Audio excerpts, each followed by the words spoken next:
Menekan jatuhnya korban dalam sebuah musibah atau peristiwa, baik kecelakaan maupun bencana alam, jadi fokus tugas tim SAR dalam operasi pertolongan dan pencarian.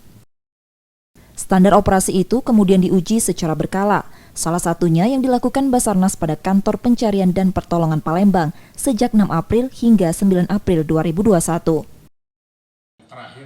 Uji standar operasi diperiksa Direktur Bidang Operasi Basarnas untuk memastikan standar operasi SAR di kantor Palembang dilakukan sesuai SOP bersama potensi SAR yang dimiliki. Apabila terjadi sebuah musibah atau sesuatu yang membutuhkan pertolongan, maka bukan hanya Basarnas yang terjun tetapi seluruh lapisan masyarakat. Oleh karena itulah yang kita ingin padukan antara apa yang telah direncanakan oleh Basarnas maupun dengan melibatkan potensi sehingga terjalin sebuah kerjasama yang tujuan akhirnya adalah kita bisa menghindari terjadinya korban jiwa. Dalam uji operasi SAR di Palembang melibatkan 80 petugas, namun dimaksimalkan dilakukan sebanyak mungkin personil agar dapat memberikan reaksi cepat dalam membantu meminimalisir korban dalam peristiwa.